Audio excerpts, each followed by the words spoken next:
सुबह की धूप ऊंची ऑफिस की इमारत की कांच की दीवारों पर फैल गई पॉलिश किए हुए स्टील पर आग की तरह चमक रही थी। लोग तेज सूट में अंदर बाहर भाग रहे थे, ब्रीफ केस लिए हुए फोन चेक कर रहे थे और जल्दी जल्दी बातें कर रहे थे, जैसे कि दुनिया उनके लिए इंतजार नहीं कर सकती। लेकिन चौड़े कॉरपोरेट प्लाजा के किनारे गहरे नीले रंग की वर्दी में एक सफाई कर्मचारी चुपचाप खड़ा था, थकी हुई आंखों से देख रहा था। उसका नाम देव था और हालांकि वह आंगन में झाड़ू लगाने वाले किसी अन्य रखरखाव कर्मचारी की तरह दिखता था, लेकिन उसके सीने में जिम्मेदारी और शांत संघर्ष का तूफान था। वह एक अकेला पिता था जो 2 साल पहले एक त्रासदी में अपनी पत्नी को खोने के बाद अपनी छोटी बेटी प्रिया का अकेले ही पालन पोषण कर रहा था। हर दिन वह फर्श साफ करने, खिड़कियां पोंछने और कचरे के डिब्बे बदलने के लिए आता था, लेकिन अपने दिल में वह 2 जिंदगियों का बोझ उठाए हुए था, अपनी और प्रिया की।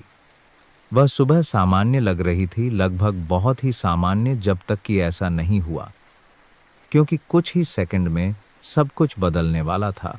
क्योंकि बस एक धड़कन में देव कुछ ऐसा देखने वाला था जिसे किसी और ने नहीं देखा। और उस एक पल में जब वह जोर से चिल्लाया, गाड़ी में मत बैठना, जिंदगियां हमेशा के लिए बदल जाएंगी, और उस इमारत के सबसे शक्तिशाली लोग भी उस सफाई कर्मचारी को फिर कभी उसी नज़र से नहीं देखेंगे। दिन देव के लिए किसी भी दूसरे दिन की तरह ही शुरू हुआ।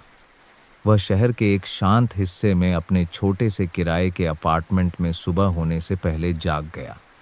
उसका अलार्म सुबह 5:00 बजे बजता था, लेकिन ज़्यादातर सुबह वह पहले से ही जागा होता था। बिस्तर पर लेटा फटी हुई छत को घूरता रहता था। उसके बगल में एक पुराने कंबल के नीचे लिपटी हुई उसकी बेटी प्रिया थी, जो केवल 8 साल की थी।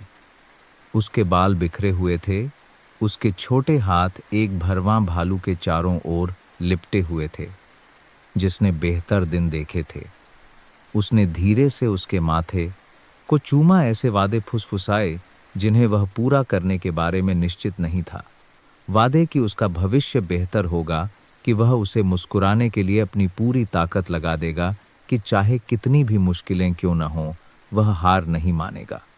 उसने उसका नाश्ता तैयार किया, सादा पराठा, एक अंडा और एक गिलास दूध। उसने उसका छोटा लंच बॉक्स सावधानी से पैक किया, यहाँ तक कि उसमें स्माइली वाला एक छोटा सा नोट भी डाल दिया। हर दिन वह गुजारा करने के लिए 2 शिफ्ट में काम करता था, और हर दिन वह प्रिया से बड़े सपने देखने के लिए कहता था, भले ही उसके अपने सपने कर्ज, थकावट और दुहाक के नीचे दबे हुए थे। 6:30 बजे तक वह पहले से ही उस कॉरपोरेट टावर पर था, जहां वह एक सफाई कर्मचारी के रूप में काम करता था। कर्मचारियों ने उसे मुश्किल से ही देखा। उनके लिए वह दृश्य था, बस अपनी बेल्ट से चाबियां लटकाए पोंछे और कचरे की थैलियां ले जाने वाला एक आदमी। लेकिन देव सब कुछ देखता था। सालों की सफाई ने उसे वह देखना सिखा दिया था जिसे दूसरे नजरअंदाज कर देते थे। एक कालीन पर एक दाग, एक खिड़की में एक दरार, एक टिमटिमाता हुआ लाइट बल्ब। उसने लोगों को भी देखा, उनके जल्दबाजी वाले कदम, उनके तनावपूर्ण भाव, उनकी छोटी जीतें, और शौचालयों में चुपचाप टूटना जब कोई और नहीं देख रहा होता था। वह उन अनसुने टुकड़ों को चुपचाप वैसे ही ढोता था, जैसे वह अपनी दिवंगत पत्नी की याद को ढोता था। उस सुबह करीब 8:00 बजे सीईओ खुद इमारत में पहुंची।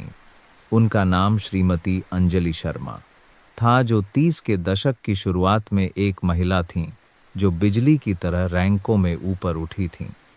वह तेज दबंग थीं, ऐसी आंखों के साथ जो शायद ही कभी नरम होती थीं, और ऐसी एड़ियां जो संगमरमर पर शक्ति के एक मेट्रोनोम की तरह क्लिक करती थीं।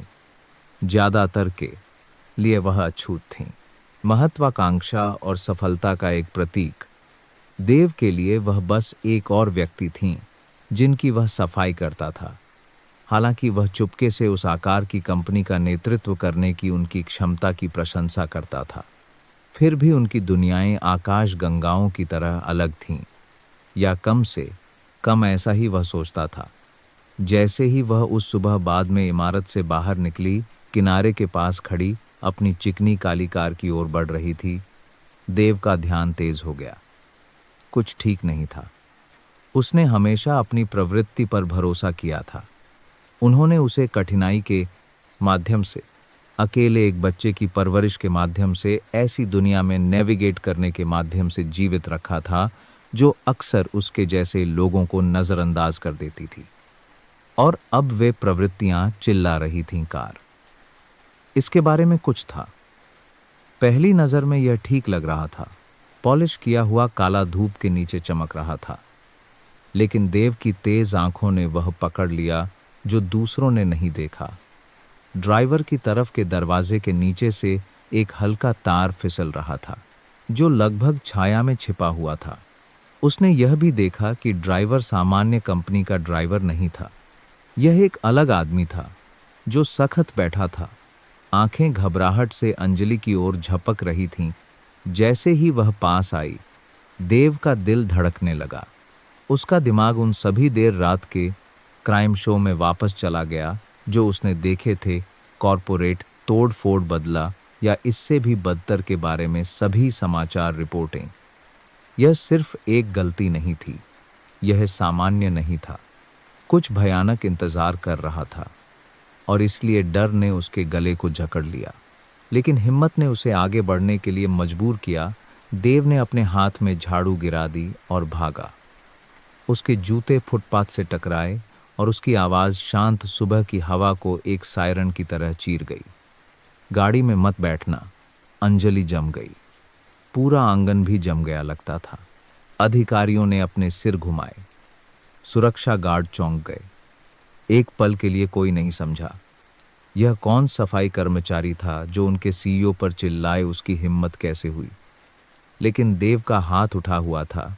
उसकी आवाज़ में हताशा भरी हुई थी। उसका चेहरा तात्कालिकता से तराशा हुआ था।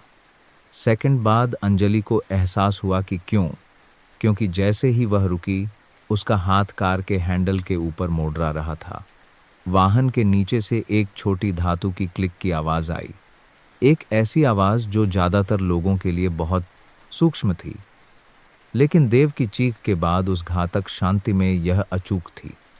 अंजलि की आंखें चौड़ी हो गईं क्योंकि डर उसके सीने में दौड़ गया। ड्राइवर घबराया हुआ लग रहा था। डैशबोर्ड के पास कुछ टटोल रहा था। सुरक्षा गार्ड आगे भागे और कुछ ही पलों में अराजकता फैल गई। उन्होंने अंजलि को पीछे खींचा, उसे ढालते हुए, जबकि देव कार के नीचे तार की ओर इशारा करते हुए एक तरफ उछला। वहां कुछ है, वह चिल्लाया। गार्ड नीचे झुके और जल्द ही सच्चाई सामने आ गई। वाहन के नीचे एक कच्चा लेकिन खतरनाक दिखने वाला उपकरण लगाया गया था। एक बम।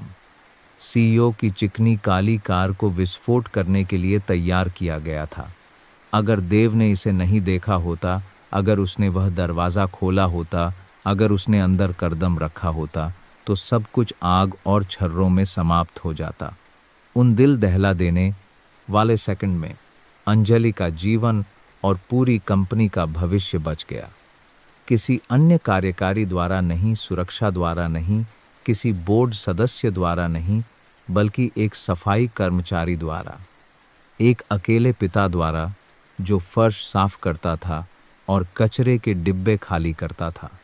एक ऐसे व्यक्ति द्वारा जिसे कोई 2 बार नहीं देखता था। और इसलिए उस उज्जवल सुबह जब एक अकेले पिता सफाई कर्मचारी ने उन जीवन रक्षक शब्दों को चिल्लाया, तो सब कुछ बदल गया। अंजलि की जान बच गई। वफादारी और साहस के बारे में सच्चाई सामने आई और दुनिया को याद दिलाया गया कि नायक हमेशा सूट या बैज नहीं पहनते हैं। कभी कभी वे साबुन से सने वर्दी पहनते हैं और अपने थके हुए हाथों में एक बच्चे के दुनिया के सपनों का बोझ उठाते हैं।